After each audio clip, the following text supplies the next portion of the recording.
Itu ceramah Nuzulul Quran yang akan dibawakan oleh Al-Ustadz Dr. Phil Ikhwan Azhari MS. Beliau merupakan Direktur Museum Sejarah Al-Quran Sumatera Utara. Beliau akan membawakan ceramah dengan tema Urgensi Kesadaran Historik Al-Quran dalam Pembangunan Peradaban. Untuk itu, tanpa memperlama waktu, saya persilakan kepada Al-Ustadz untuk menempati tempatnya. Kepada Al-Ustadz saya persilakan dengan segala hormat.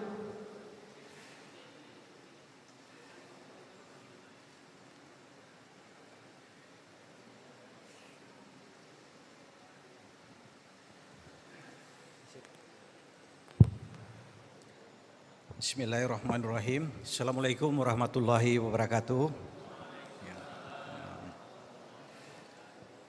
Yang saya hormati Bapak Rektor UIN Sumatera Utara, Bapak para pembantu rektor, dekan, dan para petinggi yang ada di lingkungan Universitas Islam Sumatera Utara.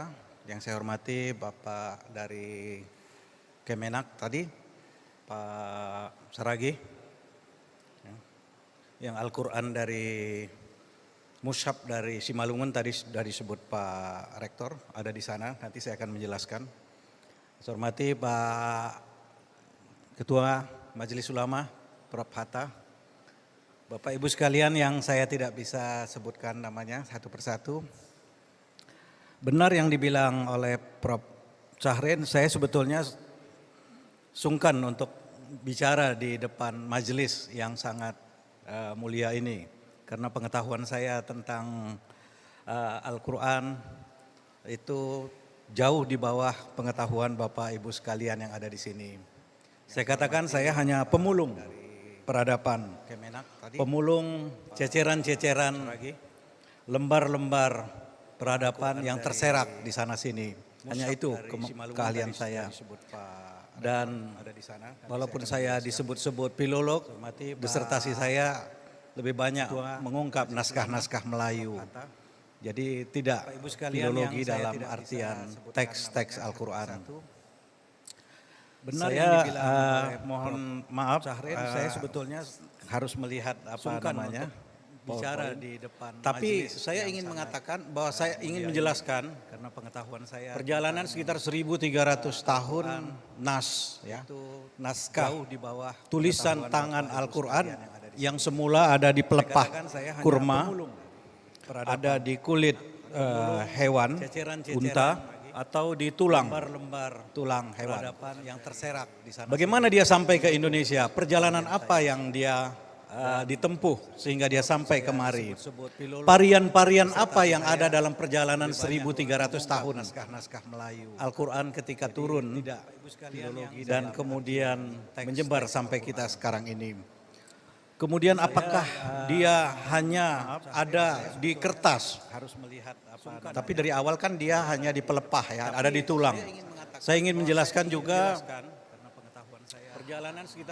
ayat-ayat Al-Quran tertua yang sejaman dengan tulisan tangan Al-Quran masa abad pertama Hijriah yang ditemukan di Timur Tengah, benda yang sama juga ditemukan di Sumatera Utara. Ini yang tahun 1963 ada seminar sejarah masuknya Islam ke Indonesia yang pertama kali di Indonesia dilakukan di Medan tahun 1963. Dihadiri oleh Hamka waktu itu. UIN belum ada tahun 1963, diselenggarakan di Universitas Islam Sumatera Utara. Semua narasumber, semua panitia sudah meninggal, kecuali satu orang, sekretaris panitianya masih hidup. Dialah Profesor Dr. Usman Peli. Ketua panitianya Muhammad Said, almarhum. Kesimpulan dari seminar Medan itu, abad pertama Hijriah, masuk ke Indonesia sejak abad pertama Hijriah. Itu kesimpulan. Tapi bukti tidak ditemukan. Bukti tidak ditemukan. Ada seminar sejarah masuknya Islam. Kesimpulan yang kedua, sejak abad pertama itu di Sumatera. Tahun 1963. Apakah di pantai barat atau di pantai timur juga belum diputuskan. Itu hasil penting seminar Medan. Diselenggarakan di Universitas Islam.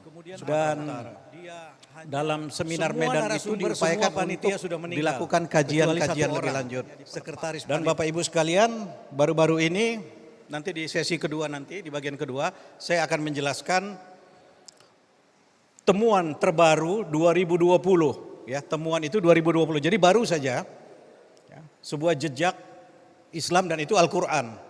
Ayat Al-Qur'an di koin Umayyah dan tertua itu 97 Hijriah. 97 Hijriah, koin Umayyah itu pertama sekali 97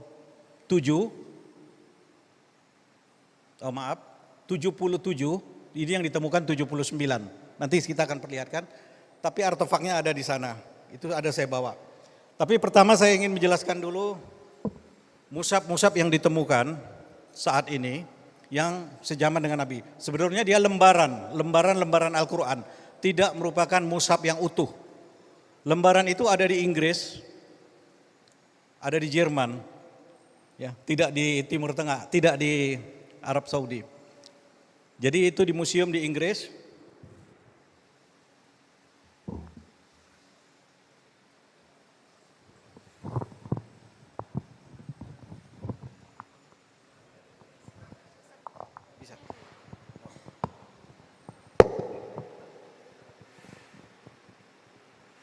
Bapak Ibu sekalian mungkin yang sebelah sana bisa melihat di sana.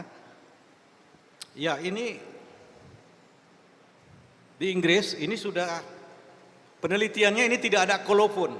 Kolofon itu nanti yang di Indonesia ada kolofon. Kolofon itu pernyataan orang yang menyalin. Dalam filologi itu biasa disebut kolofon itu pernyataan orang menyalin kapan dia menyalin Al-Qur'an itu. Itu biasanya di bagian akhir sebuah naskah atau mushaf. Ini tidak ada kolofon. Karena tidak ada kolofon untuk menentukan umur, itu ada dua. Pertama gaya tulisan. Gaya tulisan itu biasanya hanya ada pada periode tertentu. Pada abad berikutnya tulisan itu tidak ada lagi. Tapi yang di Inggris, di Jerman dan juga di Turki ini itu sudah memasuki tes laboratorium. Jadi carbon dating. Di sini ketahuan umurnya 1370. Ya, ini sejaman dengan masa Nabi 675 Masehi. Dan ini ada beberapa lagi yang lain, tapi sebagian besar tidak di negara Islam, kecuali yang tadi ini Turki. Kebanyakan di negara-negara Eropa. Kenapa bisa seperti itu? Kita bisa menafsirkan sendiri bahwa Bapak Ibu sekalian, pada era kolonialisme, ya, datang ke Timur Tengah, para penjajah mencari naskah-naskah lama dan mempelajarinya. Nanti kita lihat juga di negara kita, beberapa naskah-naskah penting itu ada di luar negeri. Dari satu sisi, barangkali kita mengatakan, ya, naskah kita diselamatkan karena mereka merawatnya dan menyimpannya, sehingga sampai kepada kita sekarang ini. Dari 600 ini kita melihat yang Indonesia. Ini mushaf tertua di dunia. Datanya ada di Museum Al-Qur'an di Gedung Serbaguna di Pemprovsu. Kemudian ini tertua di Indonesia. Yang tertua di Indonesia, di sini kalau ini kita lihat itu juga diakui oleh Kemenak, Lektur Keagamaan Kementerian Agama di Jakarta. Hasil penelitiannya itu Bali. 1625, aneh kan? Saya ada 4 kali ke Bali, ke kampung-kampung, terutama di Singaraja. Kita terkejut kenapa Bali yang Hindu memiliki mushaf Al-Qur'an yang luar biasa. Ya. Ternyata ini berkaitan dengan penyebaran Islam dari Makassar. Jadi orang-orang Makassar yang Islam berdagang, berniaga ke Bali, ke kota Singaraja. Jadi Singaraja itu adalah kota yang berhadapan ke samudra, jadi kota yang berinteraksi sangat luas dengan dunia Islam. Jadi di Singaraja itu saya melihat ada sebuah masjid di sana, saya melihat banyak sekali naskah-naskah kuno yang berkaitan dengan keislaman. Makanya hasil deteksi Kementerian Agama juga naskah yang tertua itu adalah di Bali. Tapi nanti kemudian di Bali kita menemukan ada seorang raja punya anak, anaknya itu mu'alaf menjadi Islam. Kemudian muncul sebuah mushaf dengan gaya lukisan Bali. Itu juga di daerah Singaraja disimpan manuskrip itu. Yang ingin saya mau jelaskan adalah bahwa lihat rentangnya jauh sekali. Yang tertua ditemukan tadi 600, tahun 600-an. Kemudian untuk Indonesia yang tertua itu 1600-an. Jadi kan ada 1000 tahun ya, rentang antara naskah tertua dan yang ada di Indonesia. Bisa lanjut? Coba sebentar, satu lagi. Ini ada satu naskah yang tadi disebut Prof. Sahrin, yang sebelah sini, itu di sana yang sebelah kiri. Ini manuskrip, kami menamakan Medan karena ditemukan di Medan, ada di kotak di sana. Bapak Ibu sekalian, ini berdasarkan kolofon. Ini menjadi kontroversial karena ada dua pendapat, termasuk satu pendapat dari ahli Al-Quran, dari Kemenak, ya, yang mempersoalkan kolofon ini.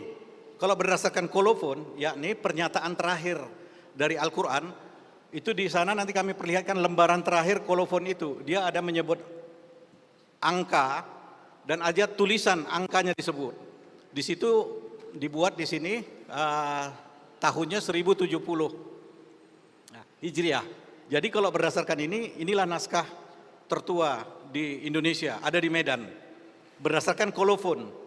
Tapi untuk membuktikan betul atau tidaknya ada satu uji lagi, yakni uji laboratorium. Makanya sebagai sebuah lembaga swasta, kami tidak punya kemampuan untuk melakukan uji tes laboratorium seperti yang dilakukan di museum di luar negeri. Sehingga harapan saya sebetulnya manuskrip-manuskrip yang ditemukan ini yang memerlukan uji laboratorium dan perawatan dengan teknologi konservasi yang tinggi itu bisa disimpan di UIN Sumatera Utara karena ini berkaitan dengan anggaran yang cukup besar untuk menjaganya untuk supaya dia tidak hancur karena disimpan begitu saja pun dia tidak diapa-apain, dia akan hancur dengan sendirinya, akan menjadi bubur kertas ya. Makanya kita tidak menemukan manuskrip-manuskrip tua di Indonesia selain dari tahun 1600-an. Saya lanjut. Ini hasil penelitian 12 tahun Bapak Ibu sekalian. Kemenak, Kementerian Agama 12 tahun melakukan penelitian seluruh Indonesia. Mana manuskrip-manuskrip tertua. Dan ini menantang untuk penelitian berkaitan dengan penyebaran Islam. Berkaitan dengan gaya atau karya seni di dalam Al-Quran, terutama iluminasi. Iluminasi itu kan lukisan ya, lukisan yang ada di depan, seperti yang tadi itu di sana, ada lukisan biasanya di ayat-ayat tertentu. Ini peradaban. Lukisan-lukisan ini dari satu daerah ke daerah yang lain itu sangat beragam. Dari satu masa ke masa yang lain sangat beragam dan penelitian tentang ini masih sangat minim. Bisa lanjut? Ya, Bapak Ibu sekalian, ini adalah jumlah mushaf kuno Nusantara hasil penelitian ini, Larsnah Pentasis Mushaf Al-Quran. Dari 34 provinsi di Indonesia hasil penelitian ini, ada 6 provinsi yang tidak memiliki mushaf. Tidak memiliki mushaf. Satu diantaranya adalah Provinsi Sumatera Utara. Jadi kalau kita lihat petanya, dari Aceh lompat ke Riau. Dari Riau ke Kepri, Sumatera Utara nggak ada ini. Ini salah satu yang menantang saya waktu itu, kenapa Sumatera Utara tidak punya mushaf dalam peta ini. Sewaktu saya ke Malaysia, saya jumpa beberapa teman di Malaysia, oh itu dari Sumatera Utara kata mereka. Itu dari Barus katanya, yang ada di Malaysia. Dari situ kemudian saya menelusuri bagaimana bisa mendapatkan mushaf Sumatera Utara yang ada di luar negeri, tapi dicari oleh Lasna pentasif ini tidak ada ditemukan di Sumatera Utara. Di Masjid Raya ada satu, Masjid Raya Sultan Delhi ada satu, tapi itu pemberian ya, dari luar, bukan mushaf yang ditulis oleh ulama Sumatera Utara. Jadi tidak ditemukan, sampailah kami sekarang mencarinya, dan kami akhirnya mengetahui jalur, karena ini mushaf kuno ini itu masuk ke dalam perdagangan barang antik.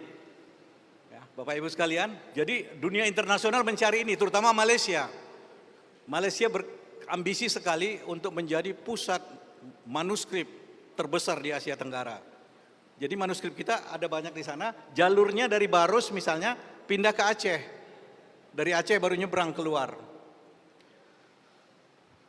Saya melakukan upaya-upaya untuk menjegatnya di daerah Aceh, sehingga ada beberapa kita dapat dari sana, dan kemudian alhamdulillah sekarang di Museum Al-Quran ada sekitar 100 manuskrip, ya, tidak hanya Al-Quran tapi juga keagamaan, ada manuskrip yang berkaitan dengan mantik, ya, ilmu ya, logika, bahkan ada yang berdasarkan identifikasi hanya ada 3 di dunia, 1 di Iran, 1 ada di Perpustakaan Nasional, dan 1 ada di Medan.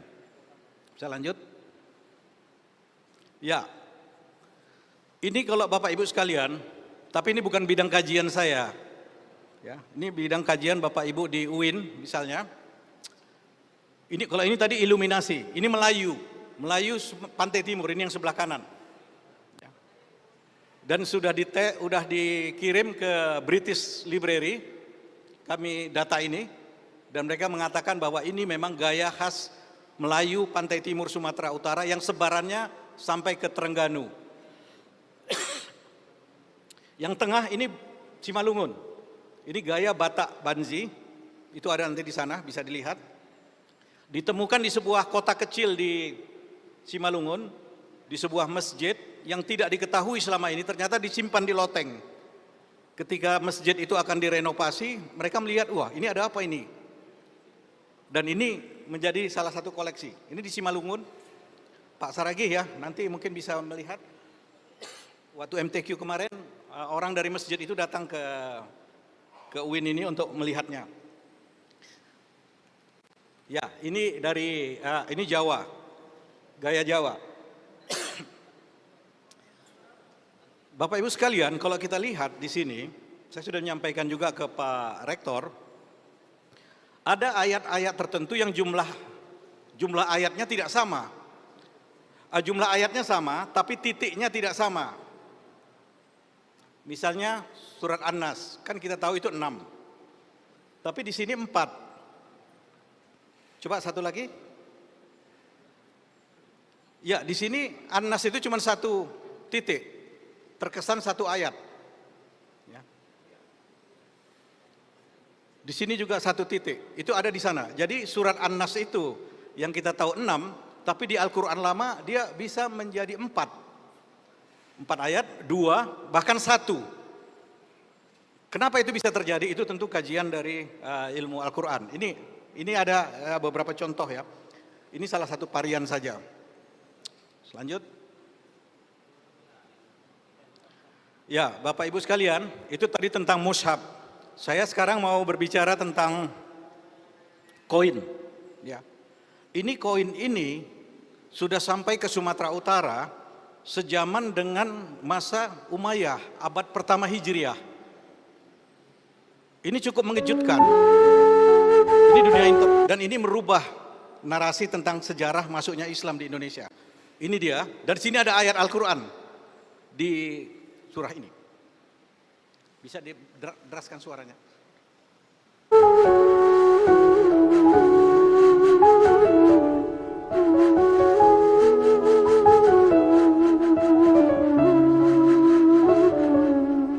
Bisa?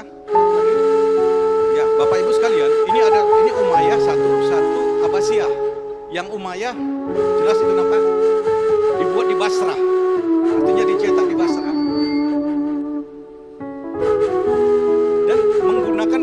Selalu menggunakan 2 surah.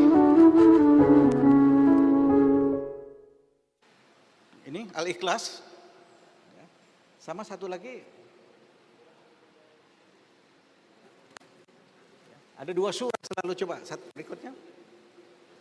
Ya. Yang menjadi, dan ini Bapak Ibu sekalian, 79 Hijriah dibuat di Basrah sampai ke Sumatera Utara. Sementara koin ini yang pertama sekali itu tahun 77. Tahun 77 pertama. Ini sebetulnya menimbul sekarang di kalangan sejarawan Islam, ini menjadi perbincangan. Sayang sekali kalau teman-teman, Bapak Ibu sekalian yang dari UIN tidak melakukan penelitian tentang ini. Peneliti pertama dan sudah masuk ke jurnal internasional itu malah dari Jakarta datang ke Medan. Muhammad Polis namanya, dari Kemenak. Dia tergugah melihat ini karena numismatik atau koin dalam menjelaskan sejarah Islam itu terlambat sekali studinya. Selalu selama ini tentang ulama, tentang kitab. Tapi numismatik Islam itu jarang diteliti. Yang mengejutkan Bapak Ibu sekalian, koin ini ditemukan 2020 di sebuah desa yang terkubur. Desa itu terkubur 65 km dari Barus. Saya akan perlihatkan. Dan benar-benar terkubur karena setelah abad 12 tidak ada satupun temuan di kampung itu. Ketika kita mencari-cari mana itu pansur, disebut-sebut dalam sumber Arab. Pansur itu selalu disebut-sebut. Dan pansur itu tidak cocok dengan beberapa hal yang selama ini diklaim, yakni ujung utara Aceh, satu lagi Barus sebagai pansur. Tidak cocok dengan deskripsi narasi sumber-sumber Timur Tengah. Pertama, dia ada sungai ke pedalaman yang besar, tempat orang berlayar. Di sana ada pohon besar, ada hutan yang luar biasa. Dan itu kapur atau kapur Barus, kemenyan misalnya tidak ditemukan di Aceh. Tapi dari Sumatera Utara lah dibawa ke sana. Coba lanjut. Bapak Ibu sekalian, tahun 2020 ada ayat Al-Quran ya. Ini ayat Al-Quran. Jadi dalam peringatan Nuzul Quran ini kita bisa melihat bahwa ayat-ayat Al-Quran itu jauh sebelum mushafnya datang ke Sumatera Utara, dia datang lewat koin perdagangan pada masa itu. Ya, jadi melampaui nas atau mushafnya, karena kan dalam beberapa sumber itu mushaf yang standar yang kemudian beredar ke seluruh dunia itu baru di abad ke-9. Sementara ini abad ke-7, abad pertama Hijriah. Jadi Al-Quran sudah sampai ke Sumatera Utara lewat mata uang, lewat perdagangan. Itu ditemukan 2020 dan yang mengejutkan ternyata ini seperti rahmat ya. Tahun 2 bersamaan berdekatan tahunnya muncul ditemukan di Siam. Koin yang sama dan ditemukan di Bangladesh yang dulu-dulunya nggak ditemukan. Coba lihatkan jalur perdagangan setelah ini. Lanjut.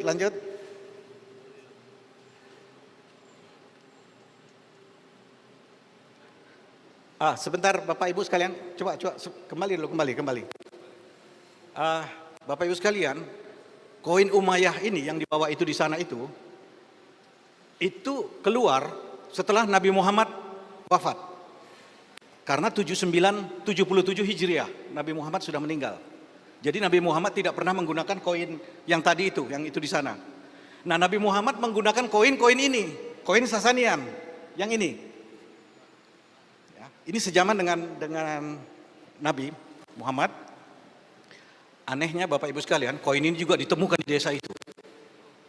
Ya. Koin Persia, Sasanian yang dipakai Nabi Muhammad ditemukan di tempat itu. Yang terbanyak adalah koin Umayyah dan Abbasiyah. Itu Nabi Muhammad sudah tidak ada.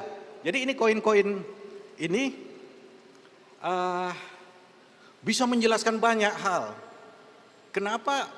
Kenapa koin ini bisa ada di situ? Ini menjelaskan bahwa jauh sebelum ada Islam, ada kontak perdagangan antara Timur Tengah dengan Sumatera dalam komoditi yang dinamakan kafur yang disebut dalam Al-Quran. Kafur atau kafura. Yang kemudian di abad 19 dibilang itu kapur Barus. Tapi dalam sumber-sumber tidak pernah ada disebut kafur barus. Kafur, pohon kafur. Kafura. Ya. Hanya ada endemik di Sumatera. Sama satu lagi yang orang Kristen mengakui, di Bibelnya mereka sebut. Ketika Yesus lahir, kepada Yesus dipersembahkan kemenyan. Kemenyan dan kapur itu endemik hanya dilahirkan, dimunculkan letusan Toba 75.000 tahun yang lalu. Jadi hanya tumbuh di sekitar itu, di pegunungan. Itu mukjizat Sumatera Utara. Jadi jauh sebelum Kristen, apalagi Islam, sudah ada kontak terus-menerus. Sehingga kesinambungan koin-koin yang dipakai di sana, itu berlanjut kemari. Karena Umayyah sendiri, koin-koin Umayyah, coba lanjut setelah ini. Ini koin pada masa Nabi Muhammad ya. Tapi koinnya nggak kami bawa, tapi ada. Nah seperti ini Bapak Ibu sekalian, dinar atau dirham itu bukan koin Islam, jangan silap. Dinar itu koin Romawi. Jadi kalau kita bilang, wah itu Islam, dinar, enggak, itu belakangan. Ini aslinya, masih ada lambang Romawi. Ya. Umayyah sudah lahir, sudah dimasukkannya Islam. Ya. Ini, la ilaha illallah. Dan di sini Muhammad Rasulullah. Tetapi di sini masih di 77 masih lambang Yunani, Romawi. Ya. Ini sebaliknya, sebalik belakangnya. Tadinya sebelum Umayyah koinnya seperti ini. Diduga ini juga dipakai pada zaman Rasulullah. Sebelum koin-koin ini diislamkan, ya, seperti ini. Sama dengan Umayyah tadi, Sasanian. Ya. Tapi belakangan kemudian sejalan dengan perkembangan waktu ini tidak dibuang, muncullah koin Umayyah yang kanan kirinya semua berisi ayat Al-Quran. Lanjut. Kalau kita renungi, kenapa ini? Ya, yang membawa ini siapa? Pedagang, berkaitan dengan sistem moneter dunia pada waktu itu. Koin Umayyah dan Abbasiyah itu dianggap koin yang sangat kuat. Ya, karena dari emas dan perak. Ya, sangat kuat dan berkaitan dengan kejayaan kedua dinasti ini, menguasai dunia, sehingga orang percaya dengan koin Umayyah dan Abbasiyah. Jadi, ditemukan di sepanjang perjalanan perdagangan dari Timur Tengah sampai ke Sumatera. Ditemukan di Bangladesh baru-baru ini. Ya. Ini bisa kita lacak di jurnal-jurnal internasional, temuannya relatif baru. Lanjut. Jadi yang ditemukan di Bangladesh dengan yang di Tapanuli, dekat Sibolga itu sama. Kemudian ditemukan juga di Siam, koinnya sama. Dan ditemukan baru 3 tahun belakangan ini. Lanjut. Coba peta. Ya ini yang kita ditemukan di sini. Ya. Ini surahnya apa? Tetapi selalu 2 surah itu. Ya. Satu menunjukkan pertama, dan ini sudah dakwah lewat ekonomi yang sangat hebat pada masa itu. Bisa aja di situ ada komunitas internasional, ada koin Cina, ada koin India di tempat itu. Ada koin Sriwijaya dan mereka ini belum Islam, tetapi menggunakan koin Islam karena kuatnya pada masa itu. Dan Umayyah menggunakan surah-surah dari Al-Quran untuk menyatakan kepada orang ini Al-Ikhlas tadi, ya kan? Tuhan, ya. Kami memperkenalkan Tuhan, tauhid kepada kalian. Kemudian ayat kedua, Muhammad itu adalah utusan Allah dan agama yang benar itu adalah Islam. Di 2 sisi uang itu, yang pegang siapa? Bisa nggak Islam? Bisa penduduk lokal. Bisa itu tadi orang Cina, karena koin Cina kita temukan juga di situ. Dan koin India. Bisa lanjut? Ya, ini kalau ini kita lihat ya. Dari Timur Tengah berdasarkan temuan arkeologis yang sekarang ini ada, itu di Bangladesh, di Siam dan ini coba besarkan bisa.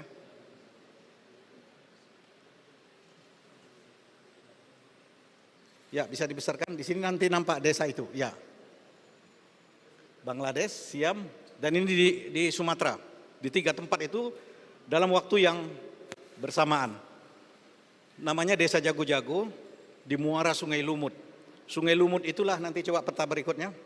Yang masuk ke Candi Portibi di dalam itu. Jadi bisa menjelaskan kampung Pak Rektor tadi, ya, yang ada jejak Hindu, Buddha, coba petanya, itu masuk dari situ. Jadi pusat perdagangan itu walaupun itu Budanya Buddha India. Nah ini dia di sini. Ya. Ya. Dari sini ini ada sungai. Di sini ini kawasan paling tua. Makanya di dalam perdebatan mana lebih tua, Tapanuli Selatan atau Tapanuli Utara? Dari segi peninggalan-peninggalan jelas yang lebih tua adalah di kawasan Tapanuli Selatan. Penjelasannya dari sini sampai ke pedalaman dan tidak dari Barus. Ya.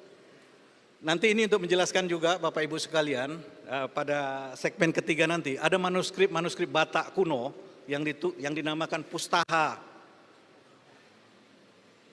Ya, Pustaha itu ada di sana dari kayu alim, kulit kayu alim, sebetulnya kayu gaharu, itu kearifan orang Tapanuli bisa menulis di kayu alim itu. Dan ahli-ahli gaharu tidak menduga bahwa kulit kayu alim itu punya serat yang luar biasa untuk menulis.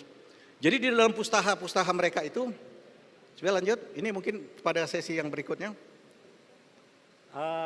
Ya lompat dulu coba, karena saya udah tadi cerita kayu alim, karena berkaitan dengan ini ke pedalaman. Ya ini dia, media tulis Batak, Bapak Ibu sekalian. Kenapa ada jejak Islam di situ? Ada bismillah dalam doa-doa itu. Ini pra-Kristen. Ya. Kemarin diluncurkan Universitas Hamburg, ya, Pak Puat ya, ikut atau tidak ya, dengan British Library, mengekspos semua manuskrip Batak yang ada di British Library, bekerja sama dengan Universitas Hamburg, tempat kami kuliah sama Pak Puat. Dan itu sekarang bisa online, kita bisa online. Dari 39 manuskrip Batak itu, ada 5 memiliki kata-kata dari Al-Quran. Yang ini satu dari Chicago, itu yang dari Chicago ada di situ, repronya. Jelas di sini, tulisan Arab, Batak, ada di Bismillahirrahmanirrahim. Pembuka kalimat manuskrip Batak. Nanti di sini ada Hono Batak, boykot ilaha, illallah, iya Nabi Muhammad, iya Rasulullah. Manuskrip Batak. Selama ini kita nggak teliti. Saya pun dapatnya ini dari kakak kelas saya, Uli Kocok namanya. Dia bilang, Pak Iwan coba perhatikan, kalau mau melacak Islam, ternyata saya sudah baca katanya manuskrip Batak itu banyak kata-kata Islam. Kembali ke peta tadi, dari mana itu masuk? Islam masuk ke sana, ke situ. Itu antara lain dari jalur sungai tadi. Ini tadi. Kan koin-koin tadi masuk di sini, ya, koin-koin Islam masuk. Kemudian ada pengaruh ke dalam. Ya. Dari sinilah diperkirakan Islam masuk ke pedalaman. Ini riset yang sangat menantang. Ya. Dan saya kira ini Win, tadi saya bilang juga sama Pak Rektor, kalau bisa ada hibah kepada Rektor, kepada dosen-dosen UIN untuk melakukan penelitian terhadap tema yang unik tapi belum dikaji ini. Saya lanjut. Selesai nih. Sekarang ke nisan. Bapak Ibu sekalian, nisan-nisan ini selama ini para arkeolog, ahli sejarah mencari data ini nisan siapa, abad keberapa, ulama mana, aliran mana. Tapi belum ditelaah Al-Quran. Ya. Coba kita lihat, coba ini dibesarkan. Ya, ini surah Ali Imran ayat 17-19 dipahatkan di batu nisan ini tahun 1397. Al-Qur'annya belum nyampe. Al-Qur'annya tadi kan yang tertua tahun 1600 ya. Ya. Jadi kitab Al-Qur'annya belum nyampe. Al-Qur'annya di koin sudah muncul di abad ke-7 dan di nisan muncul di 1397, ada yang 100 tahun sebelumnya. Jadi Al-Qur'an itu sudah terpahatkan di batu-batu nisan ini. Ini artefak. Ya.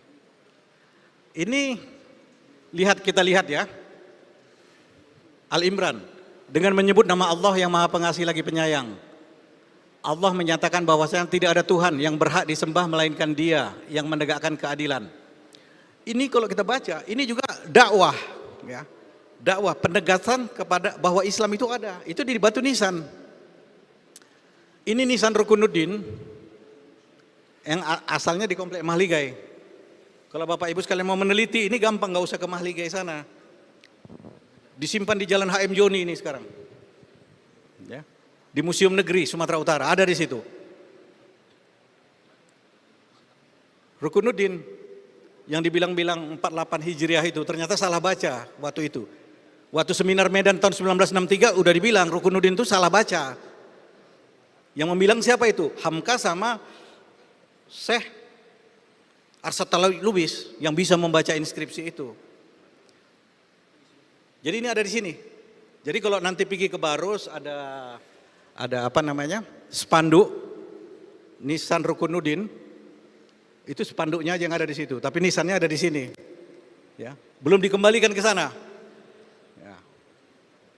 Kalau nggak percaya kita bisa besok pagi kita lihat ini. Ya.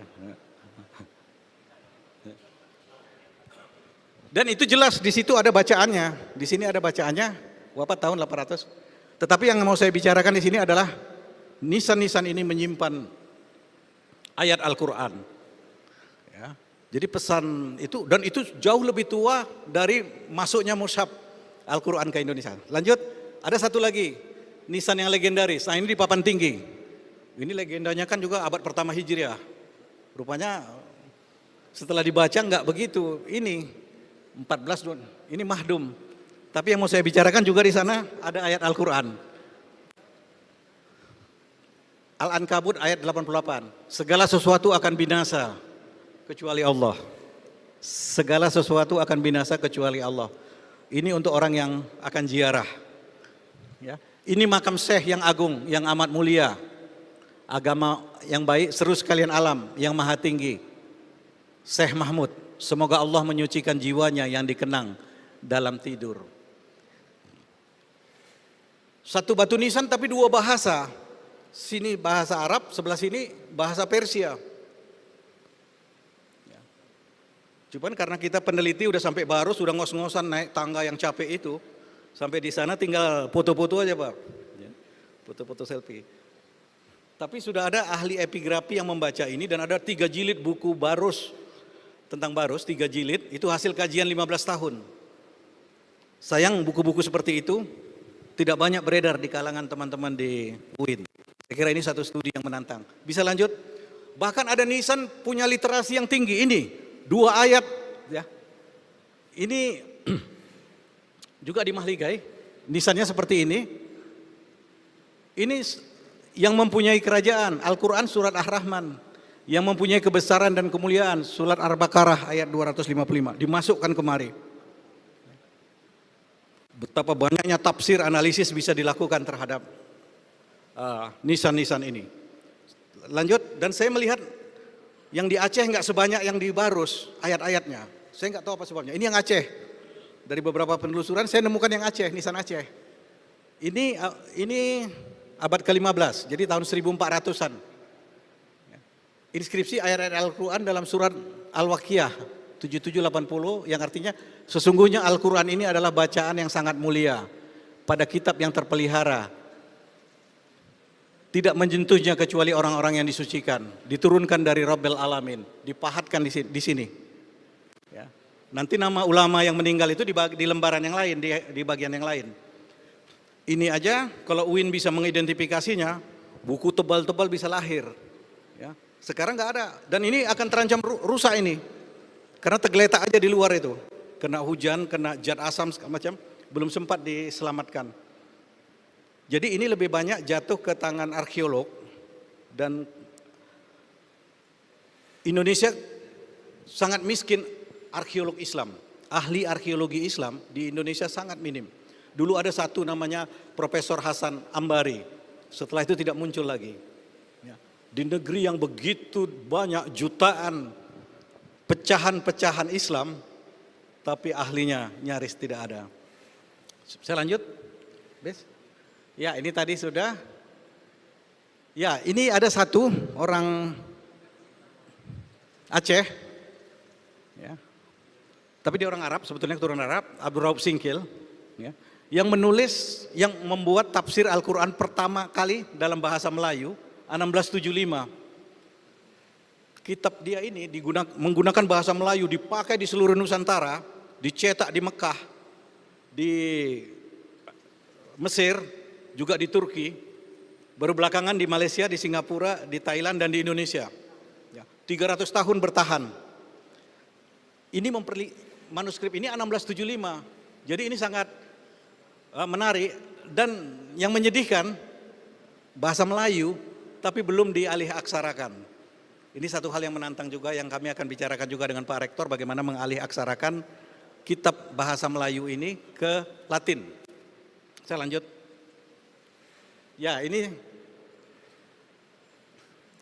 banyak sekali, dan ini banyak bahasa Melayu yang sekarang tidak dipahami. Untuk ahli bahasa ini menarik juga untuk melihat. Misalnya Bismillahirrahmanirrahim, terjemahannya seperti yang kita sekarang ini. 1675 enggak seperti itu bahasa Melayunya. Dan ini kita bisa melihat di kitab ini. Saya lanjut. Ya, itu aja Bapak Ibu sekalian. Mudah-mudahan ceramah saya yang mengingatkan adanya ayat-ayat Al-Quran di banyak sumber, tidak hanya di Al-Quran saat ini, yang perlu dielaborasi atau diteliti bagi para peneliti yang ada di UIN Sumatera Utara. Terima kasih. Assalamualaikum warahmatullahi wabarakatuh.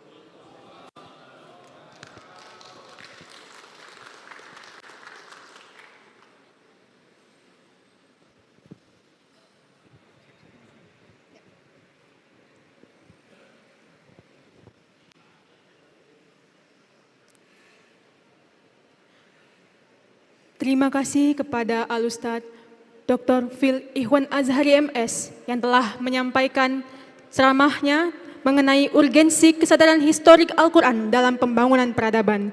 Semoga apa yang disampaikan oleh Al-Ustadz dapat bermanfaat untuk kita semua. Amin, amin, ya Rabbal Alamin.